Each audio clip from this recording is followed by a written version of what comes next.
নতুন একটা রেসিপির সাথে হাজির আবার হয়ে গেলাম। সোয়াবিন দিয়ে কোপ্তা। তো কী কী লাগে, সোয়াবিন ছাড়া আরও কী কী লাগে বা কতটা সুন্দর খেতে হয়, চলুন পুরো ভিডিওটাই আমার সাথে দেখুন। ভীষণ ভীষণ ভালো লাগবে, কোথাও স্কিপ করবেন না। তার জন্য কিছু সোয়াবিন নিয়ে নেব, 50 গ্রামের মতো হবে। এগুলো আমি ভালো করে জল দিয়ে ধুয়ে নেব। জল দিয়ে ভালো করে ভিজিয়ে আমি এগুলো সেদ্ধ করে নেব।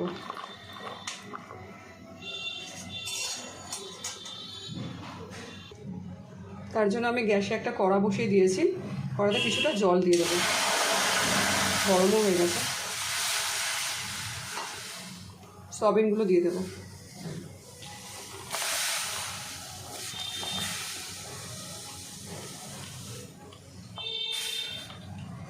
নুন দিয়ে দেবো একটু সয়াবিনগুলোর মধ্যে। নুন দিয়ে সেদ্ধ করছি যাতে মানে সয়াবিনগুলোর মধ্যে একদম নুনগুলো ঢুকে যায়। নুন দিয়ে সেদ্ধ করলে নরমও হয় আর পুরো নুনটা এর মধ্যে অ্যাবজর্ব করে নেয়। সয়াবিনগুলো আমার দেখুন কত বড় বড় হয়ে গেছে বন্ধুরা, আর একদম সেদ্ধও হয়ে গেছে। আমি এবারে গ্যাসের ফ্লেমটাকে বন্ধ করে সয়াবিনগুলোকে একটু ঠান্ডা করে আমি মিক্সিতে পেস্ট করে নেব। তুলে নিচ্ছি সয়াবিনগুলোকে।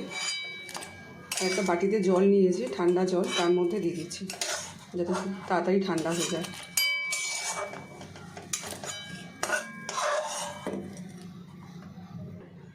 সয়াবিনগুলো ঠান্ডা জলে দিয়ে দিয়েছিলাম, তো ঠান্ডা হয়ে গেছে। আমি এবার জল থেকে যতটা পারবো চিপে আমি মিক্সির বাটিতে নিয়ে নেব। প্রথমে থালায় রাখি, তারপর একটা মিক্সিতে বাটিতে মধ্যে নেব।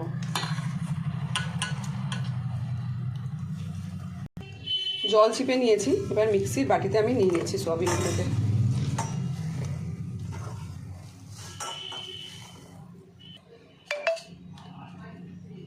পেস্ট করে তারপরে দেখাচ্ছি। খুব সুন্দর পেস্টটা হয়ে গেছে। আমি একটা থালায় ঢেলে নেব পেস্টটা।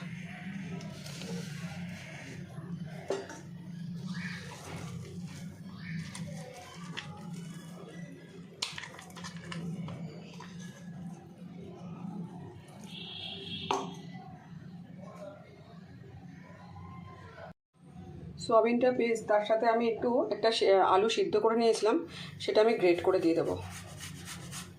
আপনারা চাইলে হাতে করেও দিতে পারেন। আমি যেহেতু গ্রেট করে দিচ্ছি এই কারণে, যাতে আলুটা পুরো মিশে যায় সোয়াবিনের সাথে।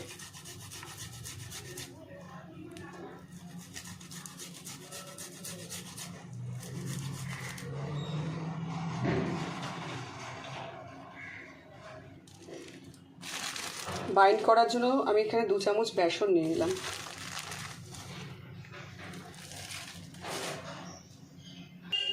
এক চামচ হলুদ দিয়ে দিলাম। ঝাল লঙ্কার গুঁড়ো 1 চামচ। অল্প পরিমাণ নুন দিলাম, কারণ সোয়াবিনটা আমি নুন দিয়ে সেদ্ধ করেছিলাম, সেই জন্য আলুটার জন্য আমি নুনটা দিলাম। আর মশলাগুলোর জন্য একটু রোস্ট করে রাখা বাদাম দিলাম, হালকা কাঠখোলা ভেজে, আর বাদামটাকে মিক্সিতে পেস্ট করে নিয়েছিলাম, সেটা একটু দিয়ে দিলাম মুখে বললে যাতে ভালো লাগে। অল্প একটু পেঁয়াজ দিলাম। আপনারা এটা নিরামিষের দিনে পেঁয়াজ ছাড়াও খেতে পারেন, কিন্তু আমি আজকে একটু পেঁয়াজ দিলাম। একটু ধনেপাতা,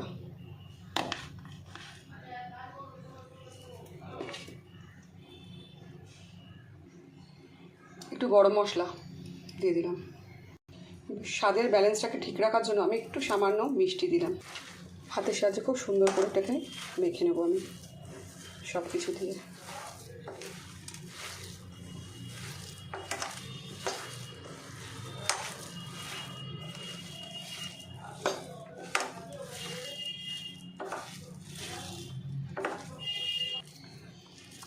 পুরো সয়াবিনের এটা মাখা হয়ে গেছে। আমি এবারে হাতের সাহায্যে এরকম করে গোল গোল করে বলের আকার করে নেব। আপনারা ছোটও করতে পারেন, খুব ছোট করছি না, খুব ছোট ভালো লাগে না, একটু মিডিয়াম সাইজই করছি। চলুন এভাবে পুরো বলগুলো করে নেব। নিয়ে আমি কড়ার মধ্যে একটু তেল বসিয়ে আমি ভেজে নেব এগুলো। চলুন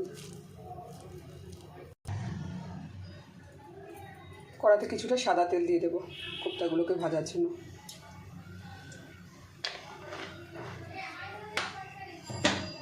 পুরো রেডি আমার বলগুলো, পুরো বলগুলো রেডি। এবার এগুলোকে ভেজে নেব।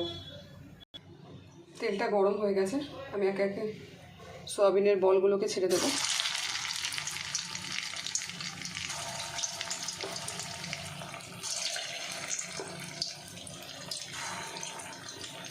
তবে একে একে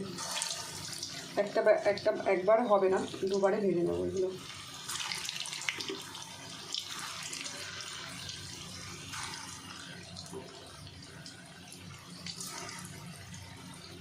কোপ্তাগুলোকে মানে বলগুলোকে আমি হালকা করে একটু উল্টে নেব।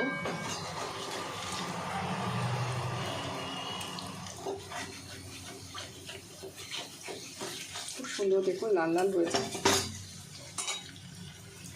এগুলো বিকেলের স্ন্যাক্স হিসাবেও খুব ভালো লাগে, বাড়িতে চায়ের সাথে।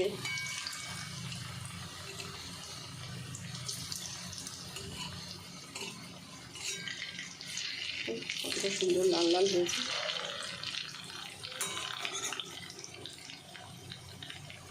ভাজা হয়ে গেছে বলগুলো, আমি তুলে নিচ্ছি।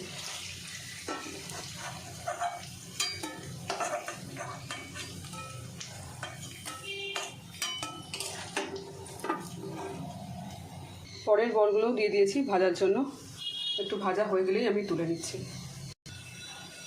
এই বলগুলো সয়াবিনের ভাজা হয়ে গেছে, এগুলোও তুলে নিচ্ছি।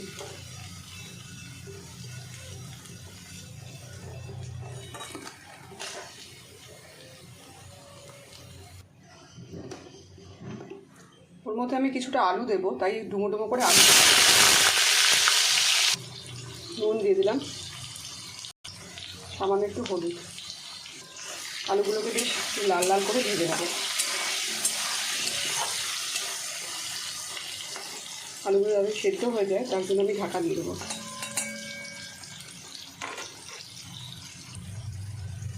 আলুগুলো লাল লাল করে ভাজা হয়ে গেছে, আমি আলুগুলোকে তুলে নেব।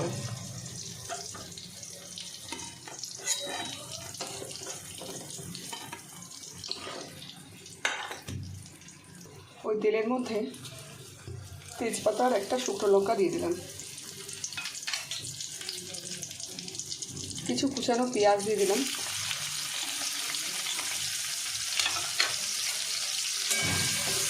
পেঁয়াজগুলোকে একটু ভালো করে লাল লাল করে ভেজে নেব আমি।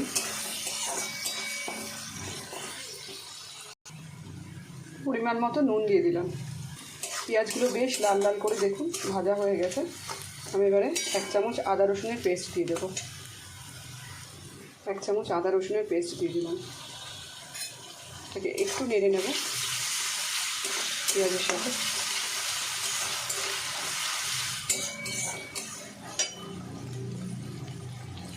টমেটো একটা পেস্ট করে রেখেছি, এটা দিয়ে দিলাম।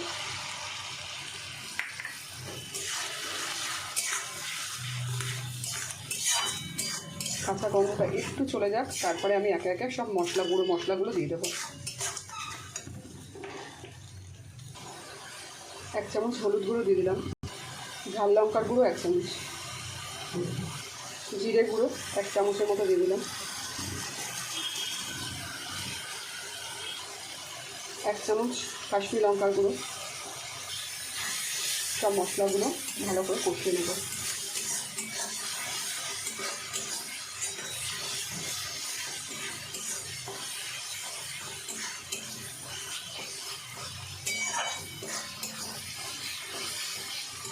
বেশ মশলাগুলো সাথে কষিয়ে নেওয়ার পর একটা বেশ সুন্দর গন্ধ বেরোলে তারপরে আমি কিছুটা পরিমাণ একটু জল দিয়ে দেবো। দেখুন কালারটা কতটা সুন্দর হয়েছে।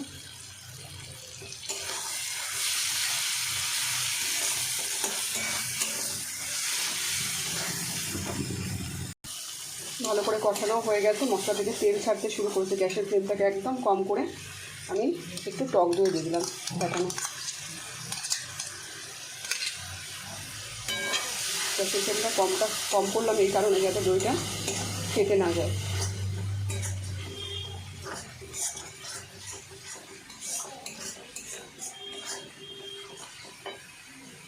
এবারে আমি একটু জল দিয়ে দেবো। জল দিয়ে দিলাম।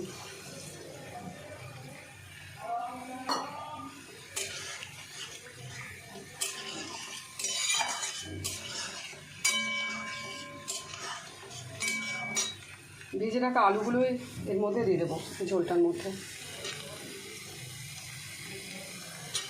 আলুগুলো মোটামুটি আমার 60-70% সেদ্ধ হয়েই গেছে।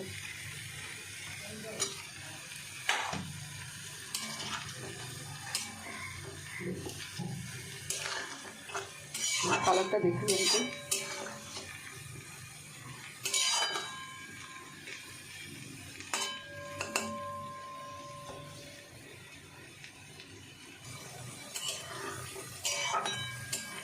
মশলার সাথে আলুটা আমি ভালো করে মানে দিয়েছি, একটু জল জল আছে, আর একটু জলও দেবো এর মধ্যে, যাতে মানে বলগুলো একটু মানে মশলার সাথে অ্যাডজাস্ট হয়, সব ঝাল ফাল ঢোকে। আবারও আরেকটু জল দিয়ে দিলাম, কারণ এই বলগুলো বেশ একটু ঝোল টেনে নেবে, তাই জন্য যাতে সব কিছু বজায় থাকে সেজন্য একটু বেশি করেই ঝোলটা দিলাম। এবারে গ্যাসের ফ্লেমটা বাড়িয়েও দেবো, যাতে ঝোলটা টকবক করে ফোটে। একটু সামান্য মিষ্টি দিয়ে দেবো স্বাদের ব্যালেন্সটা ঠিক রাখার জন্য। একটু চিনি অ্যাড করলাম। ঝোলটা বেশ ফুটছে, আমি এবারে ভেজে রাখা কোপ্তাগুলো দিয়ে দেবো, সোয়াবিনের কোপ্তা।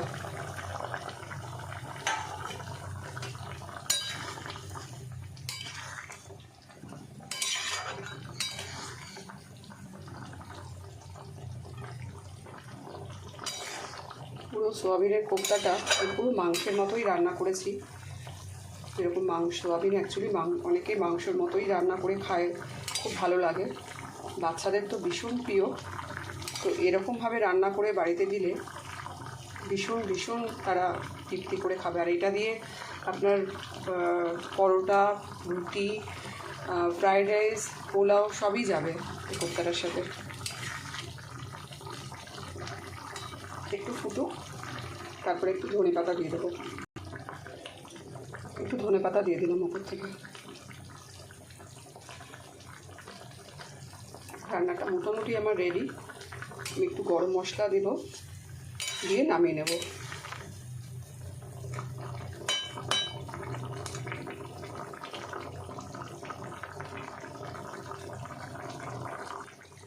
রান্নাটা পুরো রেডি, আমি একটু গরম মশলা দিয়ে নামিয়ে নেব। আমি একটু গরম মশলা দিয়ে দিলাম, আমি ঘরে তৈরি করেছি গরম মশলাটা।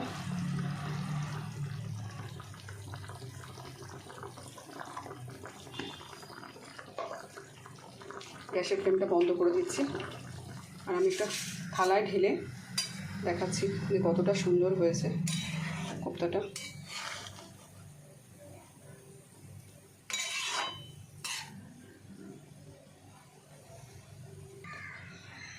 রান্নাটা পুরো রেডি, আমি একটা থালায় সার্ভ করে ফেলেছি। আর আমি একটু ঘি দিয়েছি, সেটা স্কিপ করে গেছিলাম, একটু উপর থেকে ঘি ছড়িয়ে দিয়েছি। আর একটু উপর থেকে দেখতে ভালো লাগার জন্য বা স্বাদেও যাতে ভালো হয় তার জন্য একটু ধনেপাতাও গার্নিশ করে দিয়েছি।